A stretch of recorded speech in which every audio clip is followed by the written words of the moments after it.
Hi there, it's Jeanette Stevens from my home studio, Far Forest Ceramics. I'm going to have a little bit of a Glaze Fest and try a few new techniques I've never tried before, play around with some new glazes I had.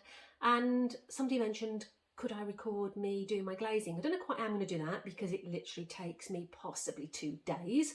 So I might just record some bits, fast forward some bits. I may never even post this, but I'm going to have a go and see how it goes. Let me know if it's helpful, but please bear in mind, I am what I class as still very much a beginner. I started in January this year on the wheel, so it's now December.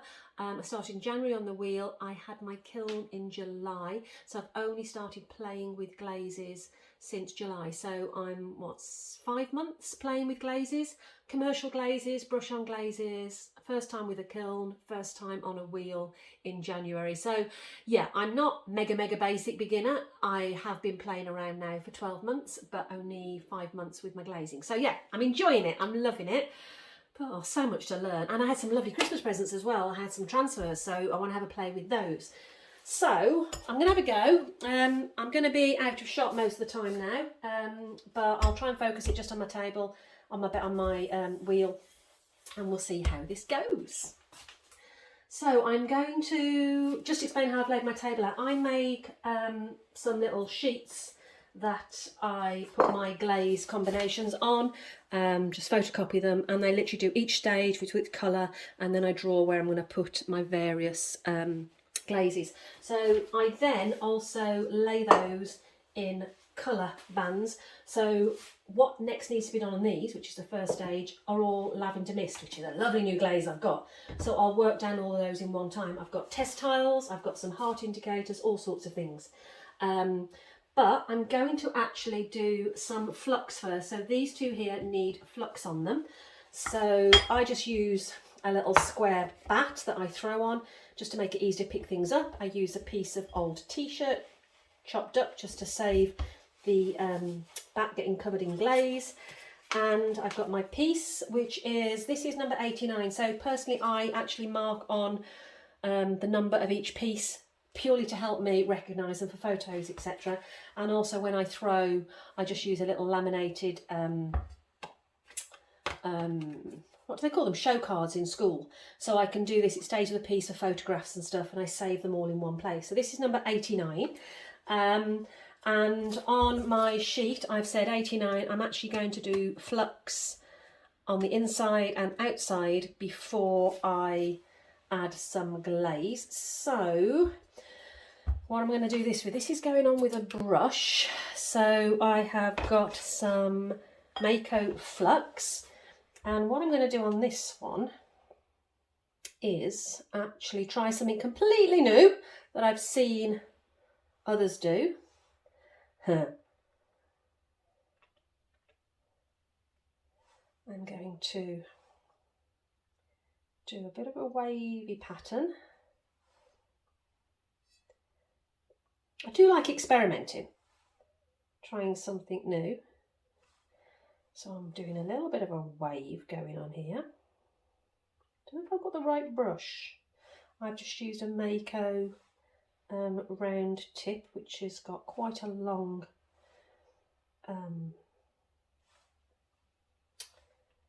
brush head. I don't know if I'm doing this too tight or not. Let's see.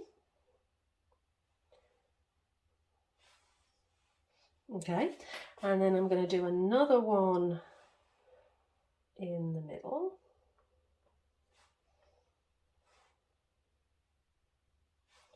Not matching the top one, just literally a wavy line. This will be a miracle if this turns out. But you've got to try, haven't you? That's what the fun is. Okay, done that on the inside. I'm going to do 2 coats of this. So I'm going to mark on my paper. I've done 1 coat of flux on the inside. And then on the outside, I'm going to do similar, but on the rim. I'm going to turn it over to make it easier for myself because of the angle of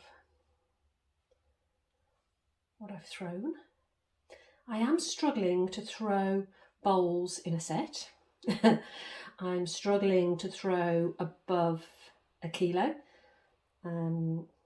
So I do need to get more practice on the wheel. I do find with myself, if I've thrown repeatedly every 2 or 3 days, I really improve much faster. And then when I have a break of a couple of weeks, maybe when I'm into the glazing session, and then I go rusty and I need to start again. So it's all to do with time, isn't it? And life gets in the way. And when this is a hobby, you don't always have time to do as much as you'd like. Well, I think it looks quite cute on its own, doesn't it? So, oh, Jeanette, I'm just going to touch the inside. That wasn't very clever. Oh, it's dry, thankfully. Dry-ish. So I am going to put a second coat on all of that in a minute. That is my number 89, so I'll leave that one for a minute. The other one I'm going to do with, which needs a bit of flux on it, is piece number 109. So what I'm doing now, because I'm recording, I can actually crop this video later and just take a bit of 109 edit and use it if I wanted to do a reel with it later and speed it up. So on this one, I'm actually going to do create a peacock effect. So again, I'll just use a board.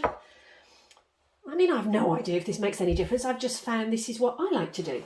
I'm going to do some what I call piping, but I have used a little bottle. I have sieved some flux, so I'm using Mako 401 stoneware flux.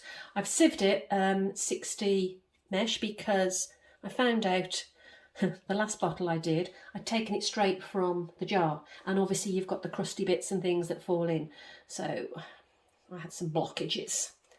So here we go. Let's see how this goes. That's coming out nice. So I'm now going to do some piping on the edge of zigzags.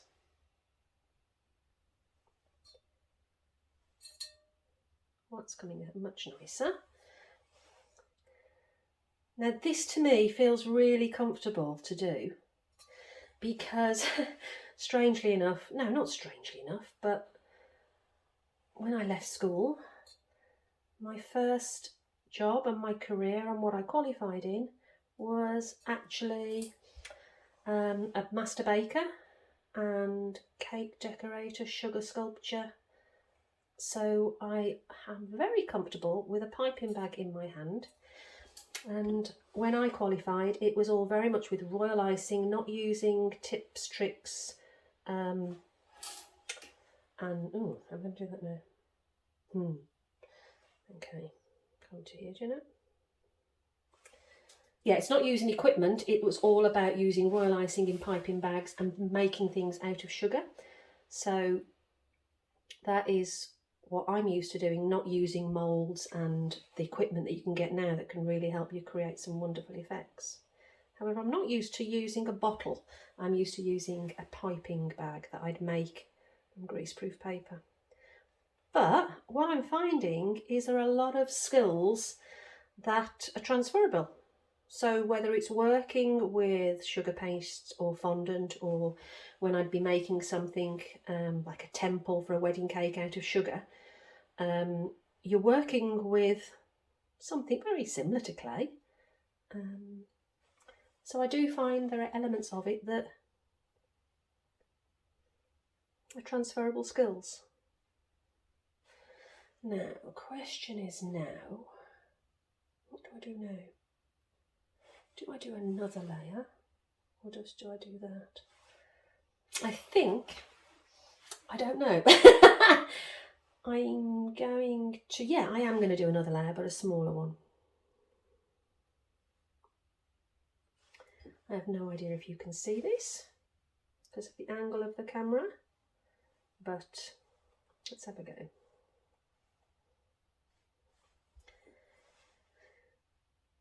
So my plan is to use Mako Stroke and Coat and do some dots and then layer this over the top afterwards with sandstone. So then after I've done 3 layers of zigzags, I'm now going to do a line down every other one.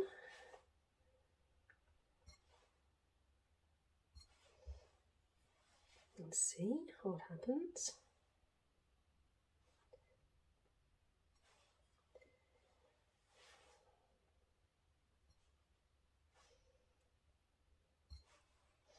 Okay, that looks about right. So because it's piped, it's gone on much thicker.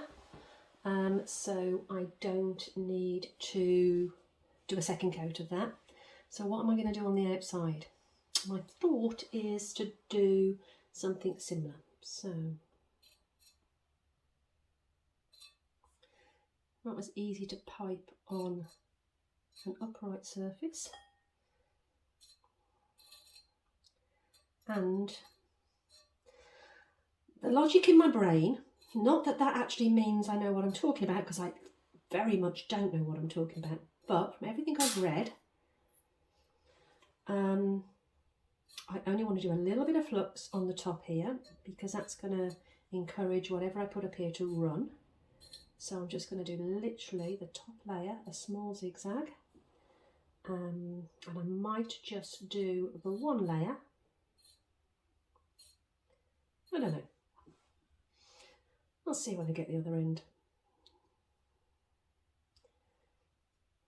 Around. I normally have music playing in the background, but I found out that Facebook, Instagram, they don't like that, and they can block everything out, so it feels strange to do it in silence while I'm just chatting away to myself. So what do I do there? Do I just do a little line here? Yeah, that's what I'm going to do. Just a little line to extend the peacock line down. And then I'm going to fill in between with Mako stroke and coat dots, I think.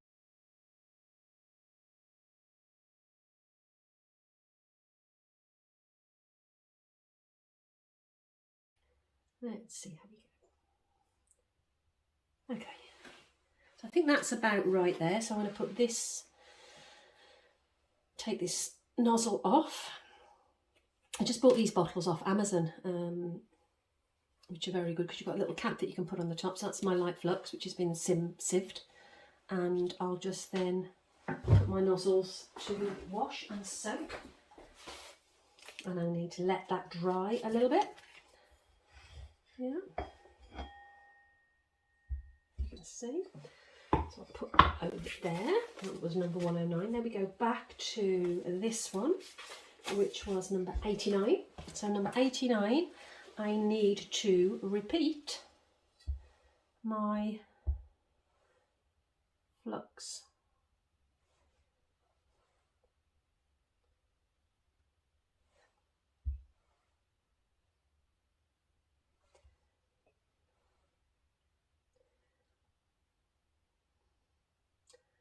One thing that's really surprised me through the whole of my pottery journey is how the community has been so what's the right word? Completely welcoming newbies in and sharing and happy to share tips and advice, etc.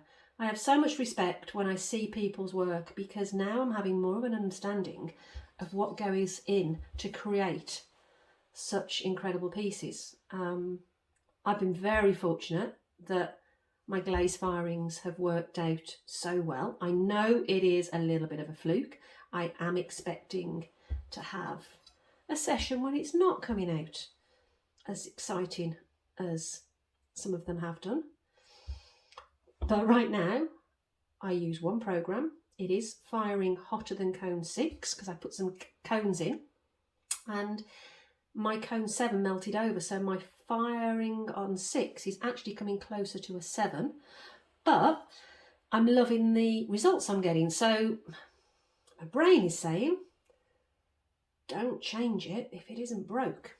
So while I'm saying it's cone 6, it's actually firing closer to a cone 7. Well, I would say it is cone 7, to be honest. All the glazes that I've been using, I purchased Mako glazes, and because I've read that there's incompatibilities between some glazes, not all of them, and it is trial and error, I thought, okay, just to simplify it, just to maybe take away some of the potential permutations that could cause me problems, just start with one brand and use glazes that, according to the brand, tend to work well together, and learn that first, so that I can always experiment further. But if there's too many permutations in the mix to make things go wrong, there's more chance it will go wrong. So I chose to go with Mako. I've got one Mako, which I love, Mako Ancient Copper. There we go. And I also chose glazes that were all fired at a similar firing. So mine are all potentially, well, they start, I think, cone 5/6 and can go up to cone 10. So then I don't have to worry about mixing one with the other. And I also, apart from one exception, try to only choose glazes that are dinner safe. So I didn't have to worry about that. However, I think I had a mad purchase one day online because I like the look of something and I never check. So Himalayan salt I bought, and I only just found out yesterday that it's not dinner safe. And I believe Ancient Copper as well is not. So I've now only used that on the outside. So I'm I'm training myself to check these things. So I'm now, every time I'm picking a glaze up, I'm actually checking it and writing on the outside. There's always so much to learn, isn't there? Have you noticed I'm a bit of a chatterbox? Oh, you've got to feel for my poor husband. I've always been a chatterbox. I can talk for hours. And what better way to talk to yourself on a mobile phone recording? I can't believe that people actually don't mind listening to me nattering on. Right, what do you think? What do you think's going to happen? I don't know. But that flux is done on number 89. Okay, so while my flux is drying, I'm going to just do a couple of what I call indicator hearts. So these are hearts that I have just cut out, slab rolled, and I just do 3 coats of the glaze on its own, string it onto the jar, and then I just find that's a nice good reference for me to see the glaze colours in the jars. So I've had 4 wonderful glazes for Christmas as lovely presents. So I am going to just make my indicator hearts. One of them is a blue opal. Now I've wet my brush. Apparently that's conditioning your brush, that you just wet it and then take off the moisture, so you don't use a dry brush into the glaze. That was one thing I picked up off YouTube. Sounds posh, doesn't it, saying I'm conditioning my brush? And then I'm now going to use blue opal. So I just punched 2 holes into here. I put a little bit of texture on it, and I'll do 3 coats on this. What I'll tend to do is, you can see I'm using some decorating, cake decorating tools. I will just keep reusing, these are old yogurt pots that I use for my glazes, and I'll tend to separate them into light blues, reds, etc. When I'm washing my brushes, and then eventually I'll siphon off and I'll use the residue at the bottom to make glaze chips, which I love doing that. That's another story. So my blue opal here, I'm just going to, haven't waxed the bottom or anything, I've literally just made a variety of these and disc fired them, and they're in a tub, so every time I get a new glaze I can just grab one out. So that's a blue opal, 1 coat. I'll put that just on a board to make it easier to pick up. No more than that, just to make it easy to pick up. I'm also going to do some test tiles with my new glazes, just while I've got various glazes out. So this one, I made these test tiles, hand built them, stamped the number on them. The M stands for it's Millennium, that's the clay I've got, and I've got a little bit of texture on the front. So this one, I've also washed all these, I've pre-sanded all my pieces, any areas I felt needed it, and it's quite a thin glaze this actually. And then I've washed them all to get any dust off. So may as well, while I've got the blue opal out, do a test tile with it. So that's that one, blue opal. I'm going to do one coat all over on that, and then afterwards I'm going to do Galaxy on the one side at the tip, 2 coats, and then on the back I'm just going to put a bit of flux and see what happens. Right, so my flux is drying nicely on these. What I did with my pieces here was lightly sanded them. I have then waxed my bottoms with a clear wax to the foot and over the back, and then I gave them a good wash in water before I did anything else. They've all been drying nicely. So let's do this one first. So on this one I am planning to use 3 different colours. So I'm going to use Caribbean blue. Let me get these. Caribbean blue. I'm going to use Stroke and Coat Jaded, and I'm also going to use a little tester pot grapple, which is speckled grapple. Let's see what's going to happen here.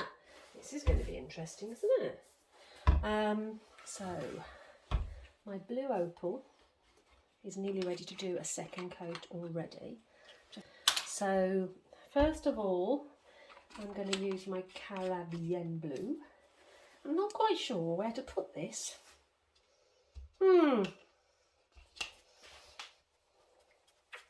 Right, okay. Come on, think, Jeanette, think. Get your brain into gear. Let's get a bit here and see what happens. So, I don't know if I need a bigger brush.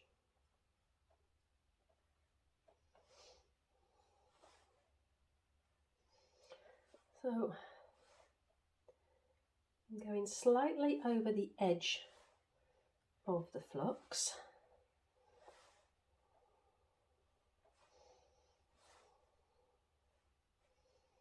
In another sweep, touching the flux just over the top edge.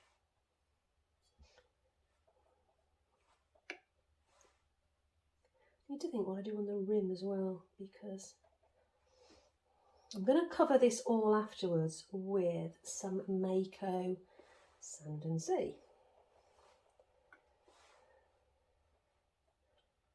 Oh, I love the experimentation side.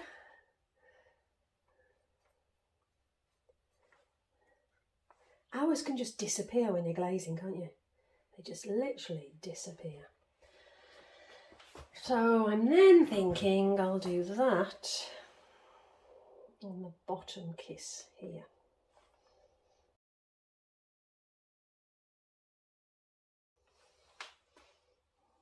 Don't laugh at me if it all turns out wrong, will you? Ah dear.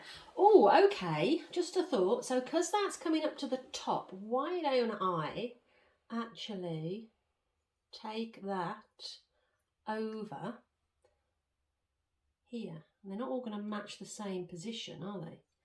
But maybe that would create some sort of connection on the top rim inside and out.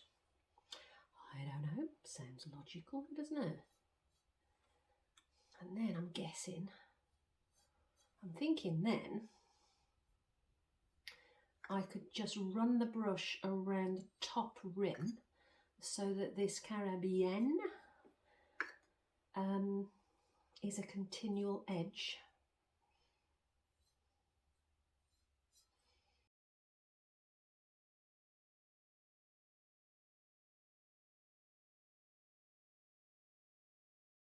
Do I enjoy these more? I think so. Make this more a uniform edge on the top.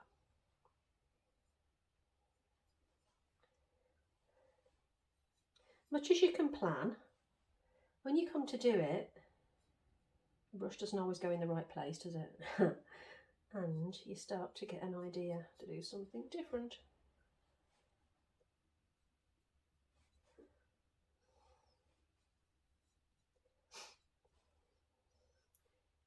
What I find very forgiving though is that you don't have to be amazing with brushes and brushwork to still get some really fantastic results with your glazes, because the kiln just creates some gorgeous magic. Right, so we've redone those top ones. If I redo a second coat on my bottom little mini inverted moons, what do you call them? Crescents, moons, kisses, little humps. Because I've got to bring in 3 other colours. This will be interesting. Oh, I can't wait to see this one fired. Okay, and then while my brush has still got this on, and I now do my second coat here.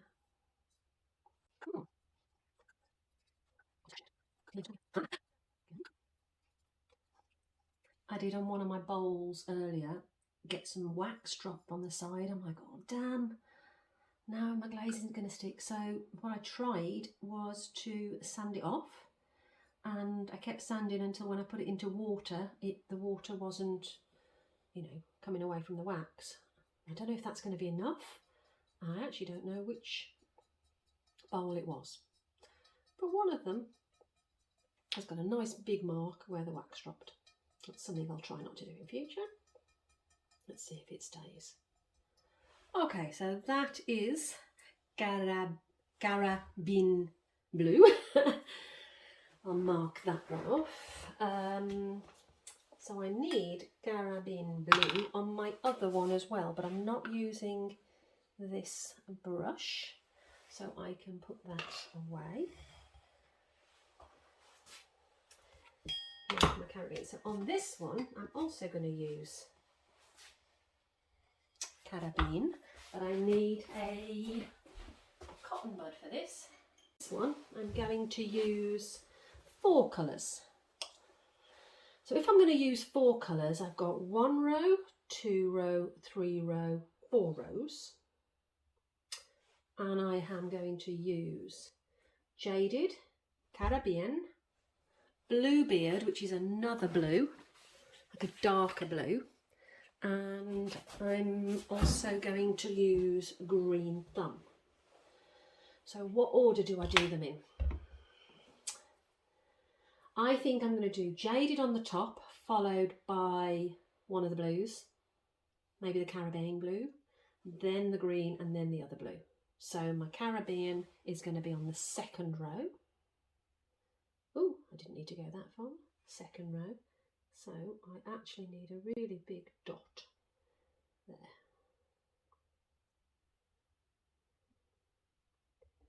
A really big dot.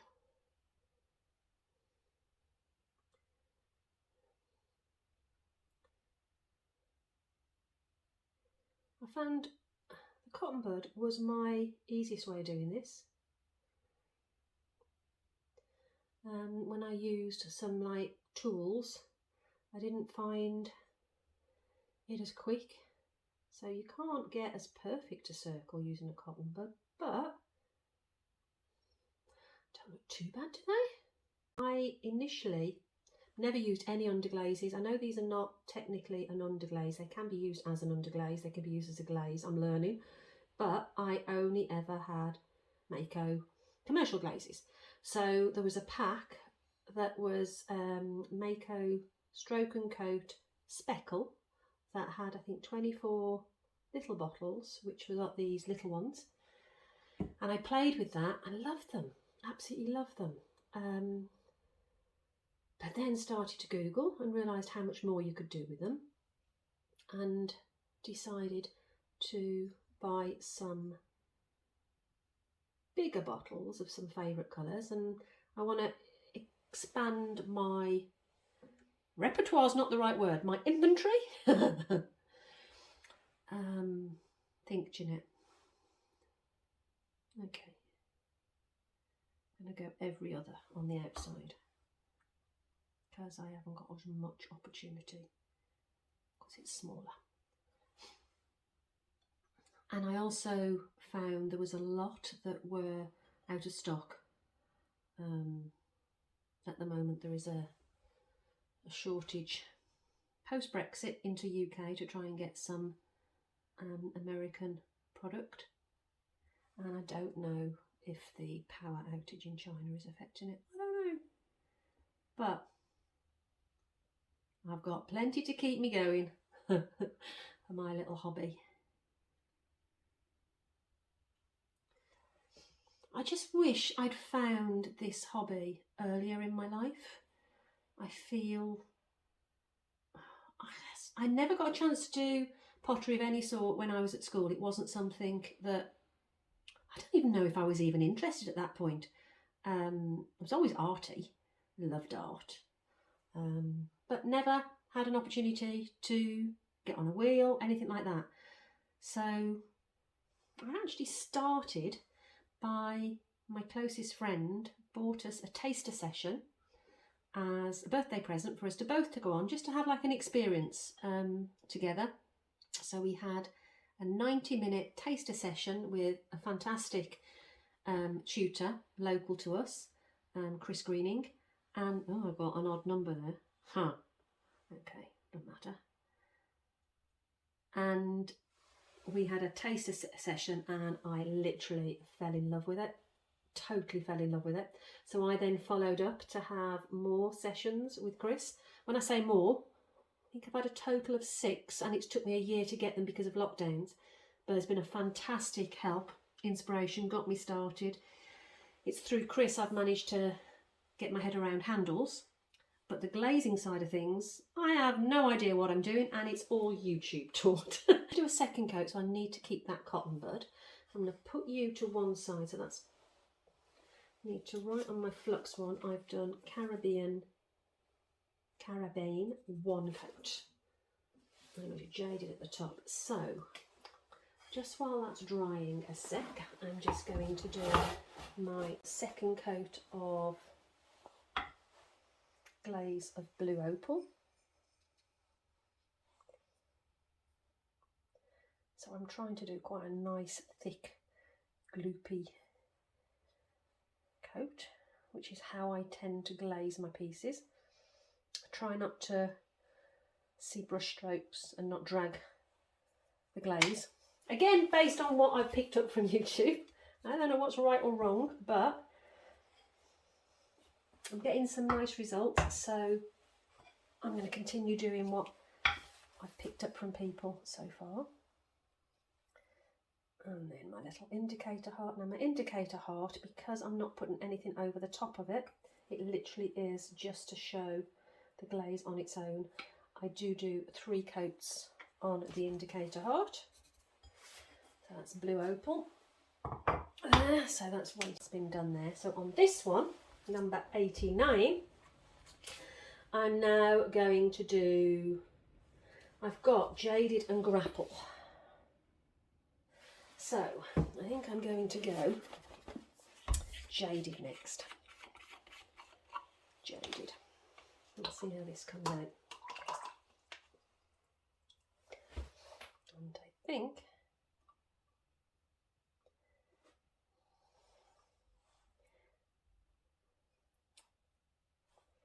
I'm going to do this on the top here.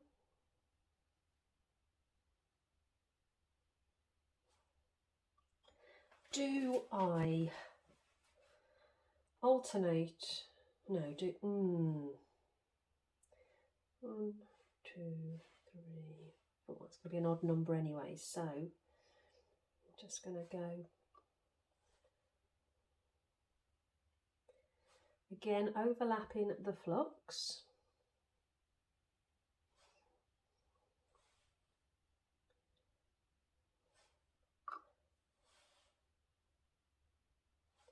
Little kiss curl. Oh.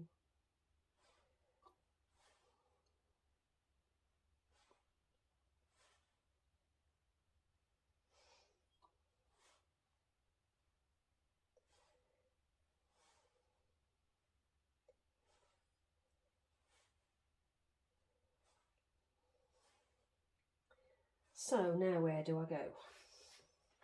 Well, grapple to go as well. So the grapple is like a pinky one. So how many have I got on the bottom? So if I went there, I could do the grapple there on the next one. So let's have a think of the outside first, Jeanette. I'm going to go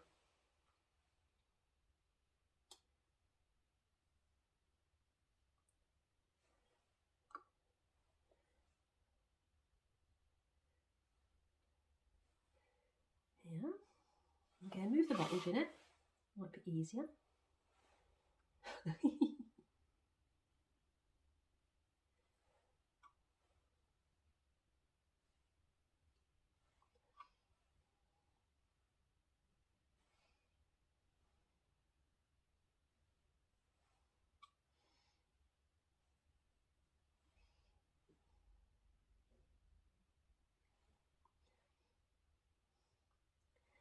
There's a possibility I could finish with a bit of grapple in between this green, couldn't I? In the gaps in between maybe. So again, I'm trying to overlap the flux.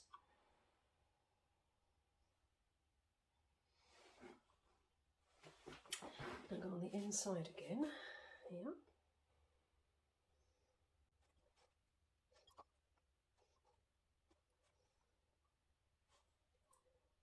So this might be a style I never repeat. Or it could be something that partially works and I think, right, okay, let's do it differently next time. Or it could be absolutely amazing. I love the unknown. And I think that's why a kiln opening is so, oh, I absolutely love it. I suppose you've guessed that by now. Okay, and I'm going to use, no. Do you know what, if I go there, there and then there, I'm going to just put a little bit here. I could be going over the top. What is that saying?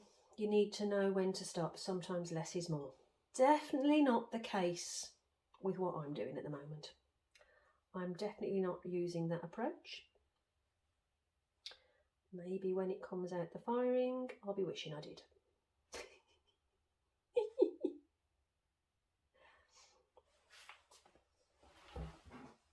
I love hearing about community studios because what I miss is maybe having somebody here to say, so what would you do? Oh, shall I do this there? You know, just chat it through. Because you do spend a lot of hours in your studio and it's been wonderful with the current climate and working from home and lockdowns, etc., having something to do. But I do miss the interaction with people. I am a bit of a chatterbox. But the community online has been amazing. And I'm hoping, I've got a few friends who would love to play glazing and pottery with me, and maybe when our world gets back on track, we'll be able to have opportunities to spend time together safely. But right now, it's all about keeping safe and not going insane in the process. Okay, I think that's 2 coats of my jaded. So I'm going to mark that off. Cara bien. And then I've done my jaded. So I've got grapple to go on there still, on that one. So where am I on here? So this needs jaded on here as well, but I don't need it with the paintbrush. So I'm going now for the cotton bud.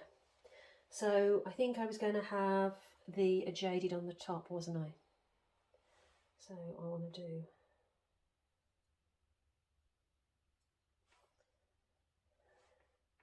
so do I do a dot or do I do a triangle?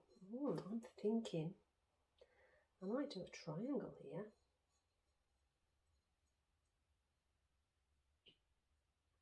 If I do a triangle, would that be better with the brush?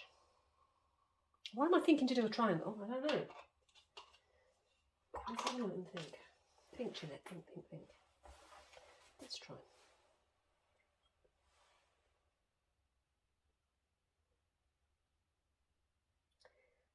Yeah, I think on this top one, I'm going to apply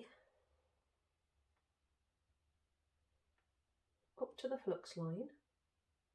So hopefully that flux helps move it. If it doesn't, it's not a problem. And I might do what I did on the other one and almost connect the inside with the outside.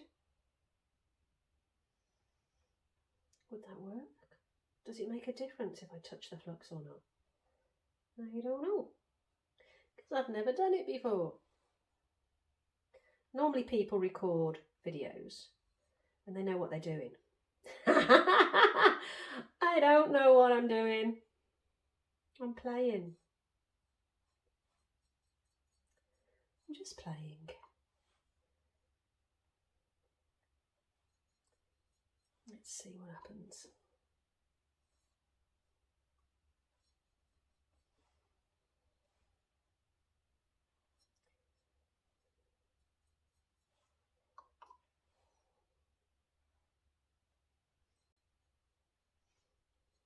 When I think of all these pieces, I've only got a hobby size kiln, which I can't believe that I've had points where I can't fit everything in. Never thought I'd have that situation.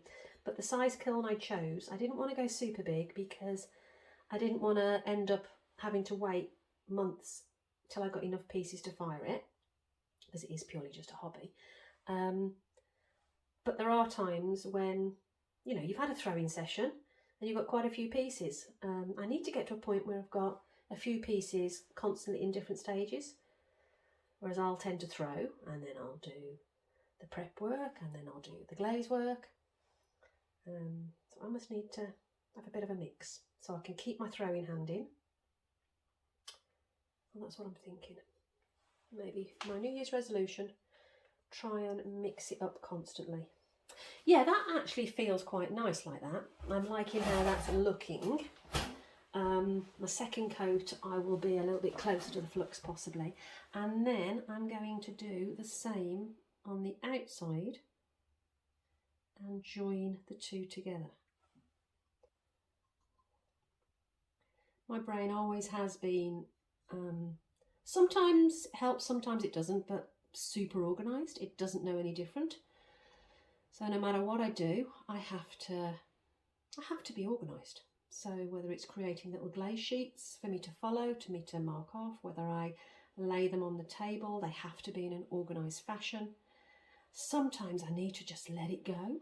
But I don't know how other people do this and keep it all in their heads, because if you want to recreate something, how do you know? It's not just about what colour, it's where did you place it, how many layers, what was over the top of what, did you overlap it? How do you store it all? How do you store images, photos? I like that, looks pretty. Let me do the second coat inside there as well. So what I've done is, as you know, I bought these little laminated flashcards and with a dry white pen every piece, the minute I make it, whether it's hand built or thrown, it has a unique number. So they're just obviously getting up and up. You can see I haven't made many pieces because I'm on to 109.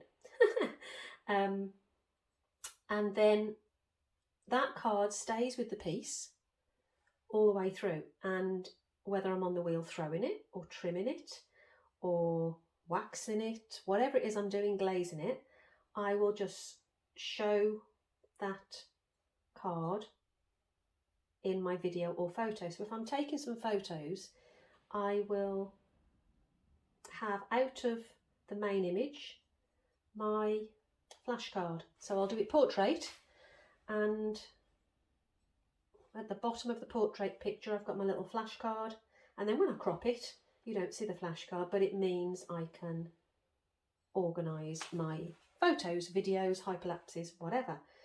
And then I have got an Excel spreadsheet which has got a line for every single piece, and then for every single piece I record anything I might possibly want to know about that piece. So the clay I use, the date I threw, the weight of the clay, and then the measurements of the piece, width, height, diameter, etc. And then I'll repeat that after it's fired so I can work out the shrinkage rates.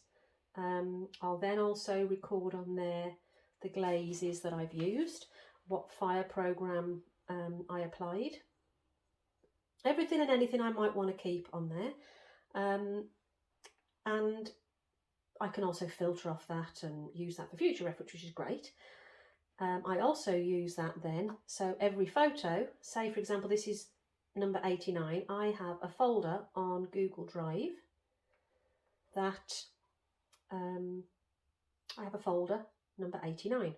So every photo, video I take that's got number 89 in it, I'll save in that folder. So a piece might take me 4 weeks before I actually finish it, but then afterwards I can go to my folder number 89 and I have anything I've taken from the moment it was a block of clay to a finished piece, and I can try and create a reel or whatever it is I want to do with it afterwards. I told you I'm OCD.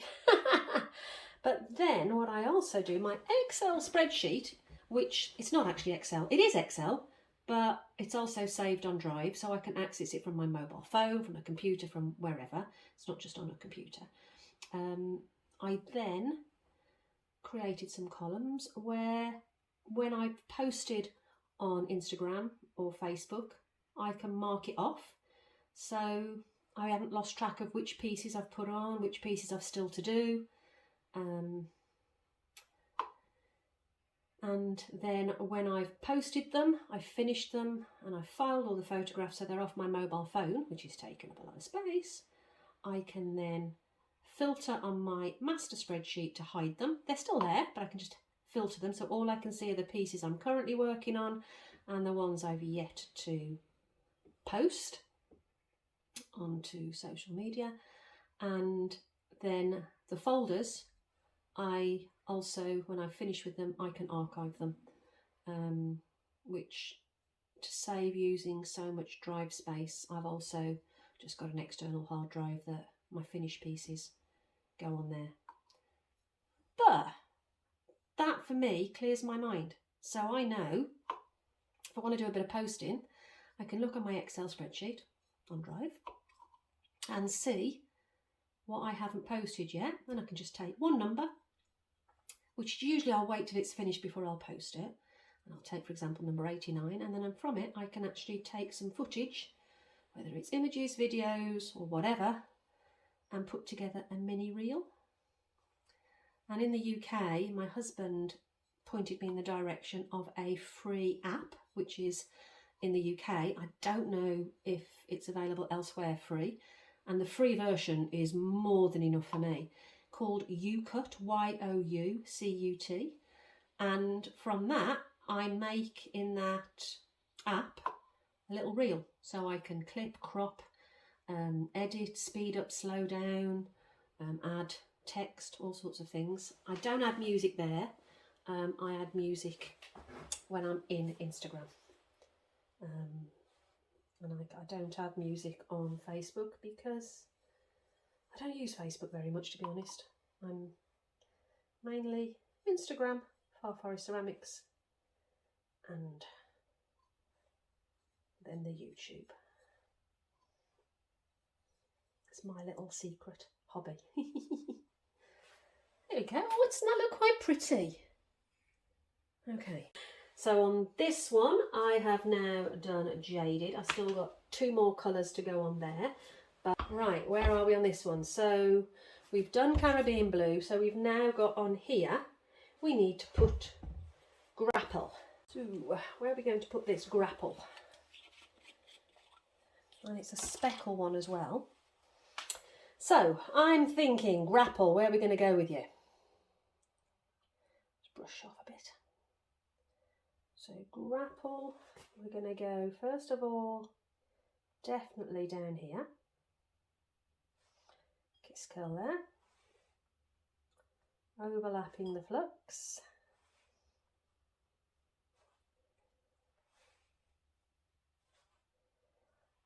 My gut is telling me this should be more than likely a very pale colour.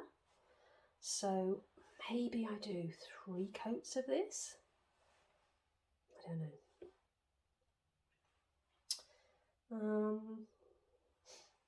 I'm going to do a dot as well under here. Don't know why, but I just feel like it. Just at that point there. Yeah. And then, what am I going to do here? Ooh, I don't know. Maybe just a bit of a sweep in the middle. At this point, where the greens meet. Who knows? Overlapping the flux again.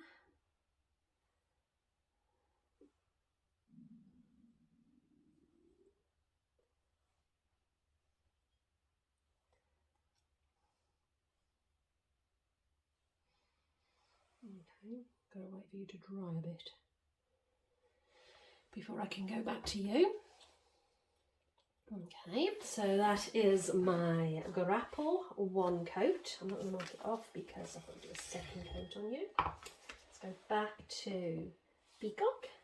So on here, I need to do green thumb and bluebeard. So I'm thinking green thumb will go in the next section. So I've got green, blue, green, blue. Do I do this in a dot or do I do this in a diamond? I'm thinking a dot, a big dot. What I'm going to do, okay.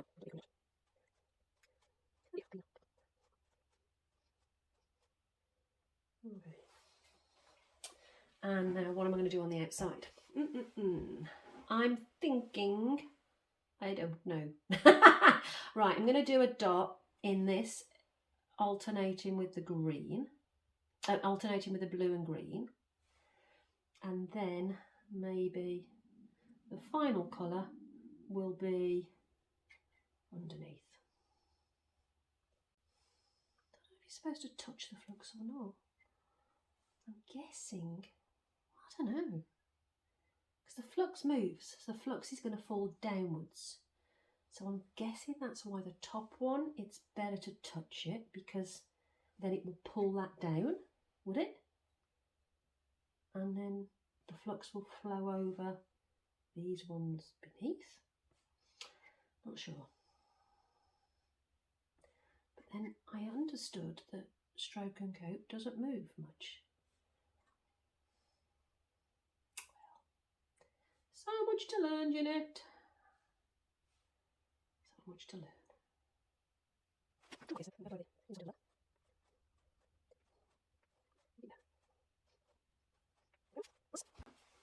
Wouldn't exactly choose to put those colours together normally, but well, you never know, do you? My grapple is drying nicely, So I'm going to do second coat on here.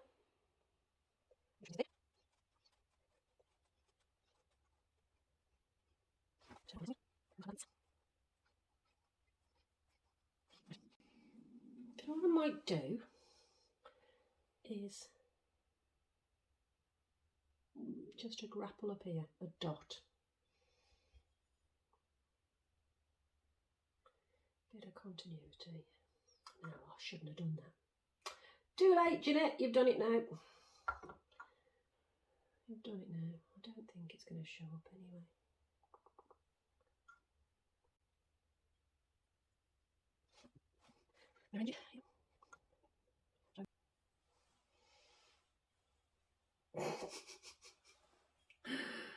Oh, it's going to be a miracle if this comes out. Oh, dear. Better wait for you to dry, and I can just do a touch more on those dots I've just done. But that's my grapple. Then you need to dry properly before I do my overlayer. So back to my peacock effect. So on here, I now need to put my fourth, which is Bluebeard. So Bluebeard, it's going to be a dot. Is going to be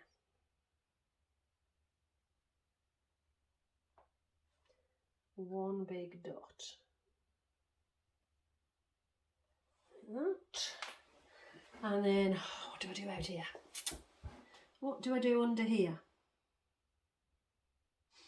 Don't know. I can turn it over, maybe. Or do I not? No, don't turn it over, do you know? Maybe under each one of these.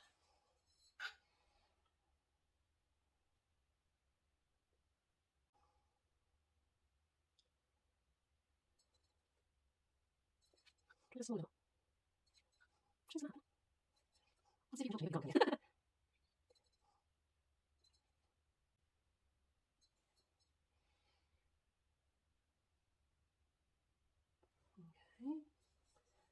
So now I need to do a second coat of Bluebeard. So I don't know if you can see, but over here I've just got some recycled shelving. So I just tend to use one shelf in my studio that I tend to take photographs of. But what I will do, and I don't know if you can see from there, but this piece, which is number 109, I will take this now and put this on here. And then what I'll also do, by just using my pots underneath, what I also do is I put my card down here, 109. I'll bring my light ring over and I'll just take a photograph here. But in my photo, or my shot, it will hold this card so that then I can save it later into my folder number 109. So I'm going to pause you now while I take a couple of photographs.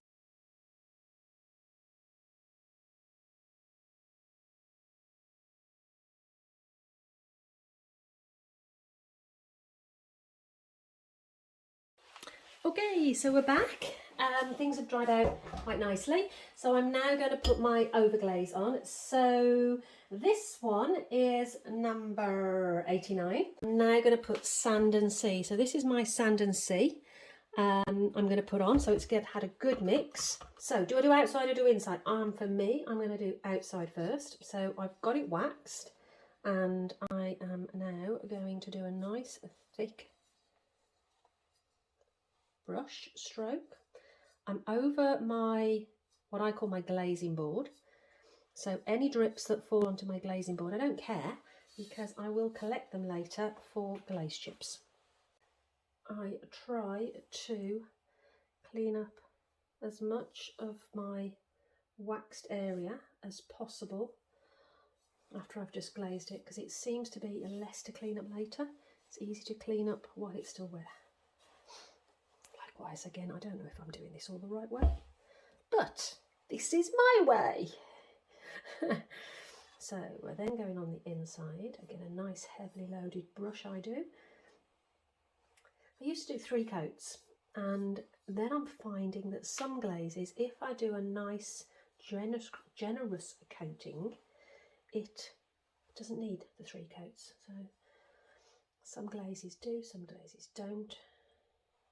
So I suppose it's just about getting used to your glazes, isn't it? And so I don't feel like I want to do too much in the bottom because I think there's going to be pooling from the amount of flux. It's a nice glaze, so I'm just scooping it back up. This is when, again, I love using the turntable because it reminds me of my cake decorating days. I don't know what that is there, but there shouldn't be bits in this one, so I'm taking that off. I don't know where I've picked up something there. Okay, so that's 1 coat done. This is going to have 2 coats of sand and sea. I don't think I'm going to do 3 coats, I'm going to do 2 coats. Okay, so this one, we're going to coat it completely now with sandstone. Now, sandstone, my personal experience is that it works exceptionally well under and over glazes. I haven't tried it over the Mako Stroke and Coat, however I have seen others have been successful with it, hence why I'm trying it. I also read that it's very good to have a lot of crystals at the top section. So I'm actually at the end of a jar, so I've got a lot of crystals in the bottom of one jar and I've just opened a new jar. So I'm going to use my new jar that I've just been stirring for ages for my first coat, and then my second coat I'm going to use the remnants of my jar, which is full of crystals, and try and get a load of crystals near the top. So again, I'm going to start on the underneath, and isn't it weird how you cover up all your pretty patterns? Still don't get my head around that. It's like, oh, where'd it all go?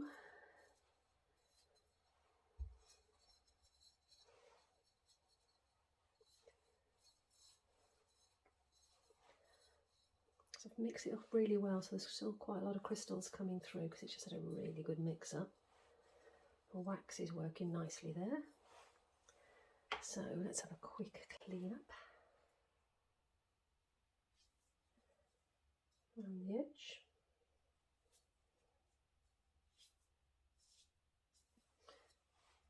Turn that over. Obviously I'm going to have a proper clean up afterwards, but I just find it helps me to get the majority off at the beginning, and then I can fine tune tidy it later without messing up the glaze too much. Okay. Helps if it's more central, because then when you're turning the turntable, it's a lot easier to work your brush.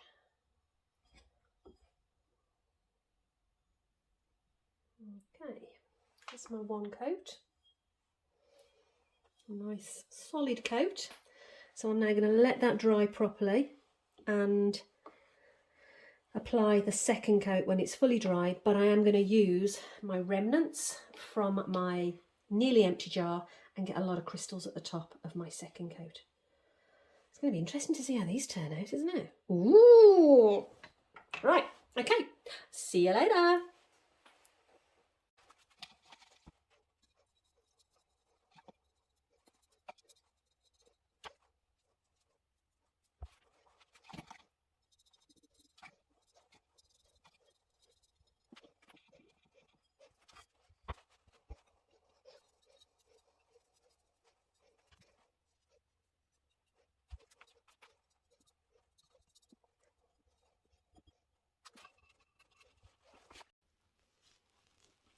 Hi there.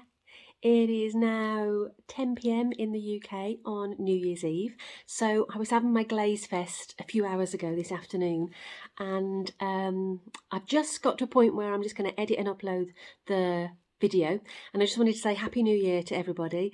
I'm going to continue glazing tomorrow on New Year's Day. What a fab way to spend New Year's Day. So I don't know when my glaze firing will take place. Maybe 2nd of January, I don't know. So I just wanted to post this video of these 2 pieces. I've had so much fun doing them. I have no idea how they're going to turn out, but I don't really care. It was really good fun, and it was such a lovely thing to do on New Year's Eve. Hope you enjoyed it. Any tips or hints that you've got of things that you do, I'd really love to hear them. Like I say, you know, I'm no expert. I am literally learning and watching and learning from everybody else that I'm watching on YouTube. But Happy New Year to everybody. I hope 2022 brings everything that you want, and just hope everybody's safe, well, and let's hope we get our lives back to some sort of new normality where we can all enjoy ourselves. I'm having fun in my studio. It's been an absolute saviour for me. And thank you all for helping me along my journey and being a part of it. Happy New Year. Bye.